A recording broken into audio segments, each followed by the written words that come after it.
காங்கிரஸ் தரப்பிலிருந்து எதிர்க்கட்சிகள் தரப்பிலிருந்து ஒரு பொய் பிரச்சாரம் கிளம்பிச்சு பாருங்க. சில பேர் சொல்றாங்க இது நீடிக்காது, சந்திரபாபு நாயுடு போயிடுவாரு, நிதிஷ்குமார் போயிடுவாரு. சரி, போயிட்டு அடுத்த ஆல்டர்னேட்டிவ் என்ன வரப்போறது? 6 மாத காலத்திலயோ 2 ஆண்டு காலத்திலயோ அடுத்த தேர்தலுக்கு யார் தயாரா இருக்கிறார்கள்? எக்கச்சக்கமா பணம் செலவழிப்பு. ஒரு தேர்தல் என்றால் அது வேட்பாளர்களும் நிறைய செலவழிக்க வேண்டியிருக்குது, கட்சியும் செலவழிக்கிறது. இப்ப பாருங்க, 240 பிஜேபி வாங்கி ஒரு பெரிய கட்சியா இருக்குது. பிஜேபி இல்லாத அரசு அமைக்க முடியாது. அடுத்து ஓரொரு அமைச்சர்களுக்கும் 100 நாட்கள் என்ன செய்ய வேண்டும் அதை வச்சு ஆலோசனை ஆரம்பித்து விட்டது. இன்னும் அடுத்த வாரத்துக்குள்ள இது மேல ஒரு பெரிய அறிவிப்பு வரதுக்கு இருக்கு. காங்கிரஸ் தரப்பிலிருந்து சரத்பவார் தரப்பிலிருந்து தூதர்கள் போய் சந்திரபாபு நாயுடுடன் பேசினார்கள், நிதிஷ்டி பேசுறாங்க. ஆனா இவர்கள் சேர்ந்தா கூட இன்னொரு 20-25 எம்பிஸ் தேவை, அவ்வளவு கிடையாதுங்க நம்பர். இந்த தடவை மேண்டேட் என்ன கேட்டேன்னா, ஒரு நல்ல எதிர்க்கட்சிக்கு ஓட்டு கிடைச்சிருக்கு. அதே நேரத்தில் மீண்டும் பிரதமர் மோடி வரணும் என்று மக்கள் விருப்பம். நமக்கு ஃபுல் மெஜாரிட்டி வரலன்னு சொல்லிட்டு பிரதமர் மோடி சும்மா உட்கார போவதில்லை, செய்ய வேண்டிய காரியங்களை செய்ய போறார். ஆனால் இப்போதைக்கு பிரதமர் மோடியை அகற்றிவிட்டு இன்னொரு அரசு வரும் என்று கட்டாயமா அந்த மாதிரி சூழ்நிலை கிடையாது. உத்தரப்பிரதேசத்துல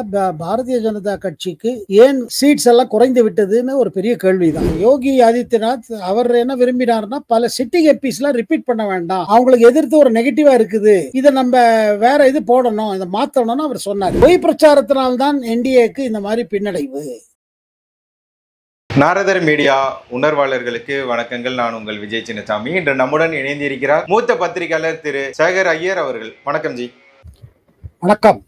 தமிழக திமுக கட்சியின் தலைவராக இருக்கக்கூடிய ஸ்டாலின் அவர்கள் கூட என்ன சொல்றாருன்னா, பாஜக ஆட்சியானது நீடிக்குமான்னு தெரியல, இந்த கூட்டணி நீடிக்குமான்னு தெரியல, அவர் ஒரு இன்னும் 2 வருஷம் 3 வருஷத்துல நீங்க இதை பார்க்க தான் போறீங்க அப்படின்னு சொல்றாரு. இதை நீங்க எப்படி பாருங்க? நீங்க சில பேர் 2 வருஷம்னு ஸ்டாலின் சொல்றாரு, சில பேர் 4 மாசம்னு சொல்றாங்க, சில பேர் சொல்றாங்க இது நீடிக்காது, சந்திரபாபு நாயுடு போயிடுவாரு, நிதிஷ்குமார் போயிடுவாரு. சரி, போயிட்டு அடுத்த ஆல்டர்னேட்டிவ் என்ன வரப்போறது? 6 மாத காலத்திலயோ 2 ஆண்டு காலத்திலயோ அடுத்த தேர்தலுக்கு யார் தயாரா இருக்கிறார்கள்? இவ்வளவு செலவு செய்து ஒரு கேண்டிடேட்டும் இப்பதான் வெற்றி, சில பேர் வெற்றி பெற்றார்கள், சில பேர் வெற்றியும் பெறவில்லை. எக்கச்சக்கமா பணம் செலவழிப்பு. ஒரு தேர்தல் என்றால் அது வேட்பாளர்களும் நிறைய செலவழிக்க வேண்டியிருக்குது, கட்சியும் செலவழிக்கிறது. அப்புறம் இன்னொரு விஷயம் என்ன விஜய், இப்ப பாருங்க, இந்த கூட்டணி 240 பிஜேபி வாங்கி ஒரு பெரிய கட்சியா இருக்குது. பிஜேபி இல்லாத அரசு அமைக்க முடியாது. அப்புறம் ரிசல்ட் வந்த போது என்ன சொன்னாங்க? பிரதமரால் இதை சமாளிக்க முடியாது, கூட்டணி ஆட்சி அவரால் நடத்த முடியாது, ஏன்னா அவர் தனியா சொந்த பலத்துல கட்சி ஃபுல் மெஜாரிட்டி இதுதான் அரசு தான் நடத்தியிருக்காரு, கூட்டணி அரசு அவரால் நடத்த முடியாதுன்னு சொன்னாங்க. ஆனா நம்ம பார்த்தது என்ன? ரொம்ப ஸ்மூத்தா அவங்களுக்கு அலாட்மெண்ட் ஆயிடுச்சு, மினிஸ்ட்ரி அலாட் ஆச்சு, பதவி எடுத்துட்டாங்க, ஸ்வேரிங் எல்லாம் முடிஞ்சு போச்சு, அவங்க வேலை தொடங்கியாச்சு. அடுத்து ஓரொரு அமைச்சர்களுக்கும் 100 நாட்கள் என்ன செய்ய வேண்டும் அதை வச்சு ஆலோசனை ஆரம்பித்து விட்டது. இன்னும் அடுத்த வாரத்துக்குள்ள இது மேல ஒரு பெரிய அறிவிப்பு வரத்துக்கு இருக்கு.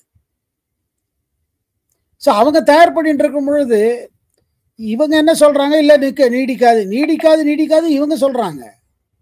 ஆனா ஒண்ணுங்க, இது அரசு இது ஃபார்மேஷன், இந்த என்டிஏ கவர்மெண்ட் ஃபார்மேஷன் முன்னாடியே பார்த்தீங்கன்னா, காங்கிரஸ் தரப்பிலிருந்து சரத்பவார் தரப்பிலிருந்து தூதர்கள் போய் சந்திரபாபு நாயுடுடன் பேசினார்கள், நிதிஷ்டி பேசுறாங்க. நிதிஷ பிரதமர் கூட பண்றேன்னு காங்கிரஸ் தயாரா இருந்தது. ஆனா இவர்கள் சேர்ந்தா கூட இன்னொரு 20-25 எம்பிஸ் தேவை, அவ்வளவு கிடையாதுங்க நம்பர். நம்பரே இல்லாத போது எப்படி அடுத்த அரசு போய் செயல்பட முடியும்? இந்த தடவை மேண்டேட் என்ன கேட்டேன்னா, ஒரு நல்ல எதிர்க்கட்சிக்கு ஓட்டு கிடைச்சிருக்கு. அதே நேரத்தில் மீண்டும் பிரதமர் மோடி வரணும் என்று மக்கள் விருப்பம். இல்லைன்னா 240 சீட்டு வந்திருக்காது. தனி மெஜாரிட்டி சொந்தத்துல கிடைக்கல, அதுக்கு பல காரணங்கள் இருக்கு, அதை பத்தி நிறைய ஆலோசனை எல்லாம் நடக்க போகுது. ஆனா இதை நீடிக்காதுன்னு அடிச்சு போட்டு சொல்ற அளவுக்கு நிலைமை மோசம் கிடையாது. கட்டாயமாக பிரதமர் பாருங்க, நல்ல அதாவது சிங்கிள் மெஜாரிட்டி கவர்மெண்ட் ஹேண்டில் பண்ணுவாரு, கூட்டணி கட்சி அவருக்கு ஹேண்டில் பண்ண தெரியாத காமிச்சிட்டார்.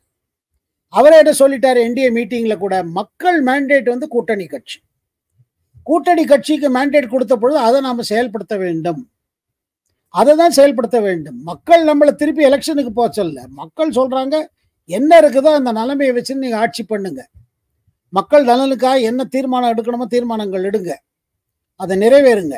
அப்படிதான் மக்கள் தரப்புல இருந்து தீர்ப்பு. அதனால எப்படி கவர்மெண்ட்டை ரன் பண்ணுவது அதை பத்தி தான் யோசிச்சுட்டு இருக்காரு. ஆனா அதே நேரத்தில் நமக்கு ஃபுல் மெஜாரிட்டி வரலன்னு சொல்லிட்டு பிரதமர் மோடி சும்மா உட்கார போவதில்லை, செய்ய வேண்டிய காரியங்களை செய்ய போறார். கட்டாயம் அதை செய்ய போறாரு, முன்னாடி பண்ண போறாரு, பின்னோக்கி பார்க்கறதுக்கு இது கிடையாது. இவங்க எதிர்க்கட்சிகள் கடைசி வரை சொல்லிட்டு இருப்பாங்க. ஏன்னா அவங்களுக்கு என்ன நினைக்கிறாங்க, சரி இனிமே அடுத்த தேர்தல் தான் நமக்கு தான், அடுத்து நமக்கு தான் நினைக்கிறாங்க. அதுவும் சொல்ல முடியாது இல்ல. திருப்பி பிஜேபியை பவுன்ஸ் பேக் பண்ணிடுச்சுன்னா என்ன பண்ணுவாங்க? கட்டாயமாக வரப்போற காலங்கள் பார்த்தீங்கன்னா, ரொம்ப சேலஞ்ச் இருக்கு. இப்போ நான் கூறுனது போல மகாராஷ்டிராவில், ஜார்க்கண்டில், ஹரியானாவில் இப்ப சட்டசபை தேர்தல் வருது. இதெல்லாம் அக்டோபர், நவம்பர்ல வரப்போகுது. இதை எப்படி போட்டியிட போறாங்க? எப்படி கேண்டிடேட்ஸ் போட போறாங்க?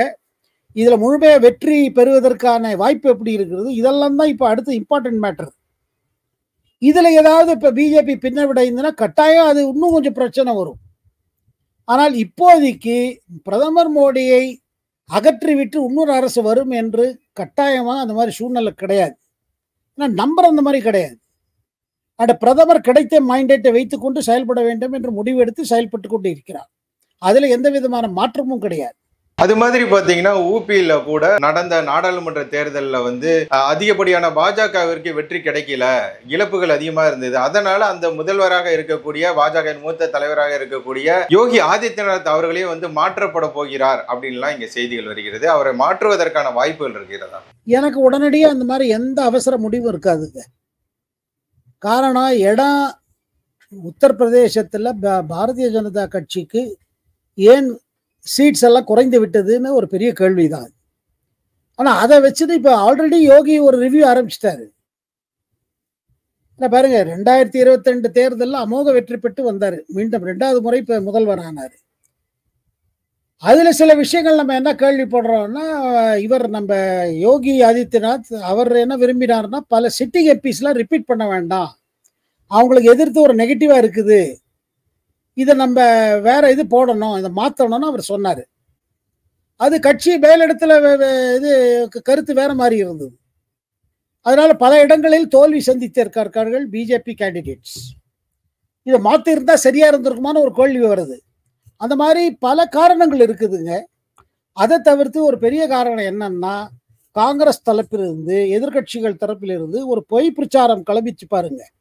அதாவது பிஜேபி 400 சீட்டுக்கா இது பண்ணுவதே என்னன்னா, இட ஒதுக்கீடுகளை முழுமையாக முடிப்பதற்காக கம்ப்ளீட்டா ரிசர்வேஷனே இருக்காது, கோட்டாவே இருக்காது அப்படின்னு ஒரு பொய் பிரச்சாரம் செய்து டேமேஜ் ஆயிருக்கு. அதை நேற்றைக்கு மகாராஷ்டிரா முதல்வர் ஏக்நாத் ஷிண்டே கூட அதே தான் சொல்லியிருக்காரு. பொய் பிரச்சாரத்தினால்தான் என்டிஏக்கு இந்த மாதிரி பின்னடைவு. அதாவது வந்தா எல்லாம் மேனிஃபெஸ்டோ போயிடும், எல்லாம் போயிடும். அது உண்மையே கிடையாது. அதை கவுண்டர் பண்ண பிஜேபி ரொம்ப முயற்சி பண்ணாங்க. பிரதமரே எடுத்து சொன்னாரு, ஹோம் மினிஸ்டர் எடுத்து சொன்னாரு. அந்த மாதிரி எந்த விதமான தீர்மானம் இல்லை. சில தலைவர்கள் சொன்னார்கள், சில பிஜேபி லீடர்ஸ்ல என்ன சொன்னார்கள், இடஒதுக்கீடு முடியுமா சொன்னாங்க. அப்படி சொல்லல, முடிஞ்சிட்டு போறதுன்னு இல்லையே. அவர்கள் சொன்னார்கள் 400 சீட்டு வந்துச்சுன்னா கவர்மெண்ட் ஸ்ட்ராங்கா இருக்கும், பல விஷயங்களை சாதிக்க முடியும், பல மாற்றங்கள் செய்ய முடியும்னு. அதுக்காக இடஒதுக்கீடுகளை கம்ப்ளீட்டா முடிச்சிருவாங்க, ஒண்ணுமே இருக்காது, அப்படியா ஒரு பிளானிங் இருக்குது? அப்படி கட்டாயம் பிளானிங் இல்லையே. உங்களுடைய பொன்னான நேரத்தை ஒதுக்கி நாரதன் மீடியாவுடன் பல உண்மை தகவல்களை பகிர்ந்து கொண்டதற்கு மிக்க நன்றிகள் ஜி. நன்றி விஜய்.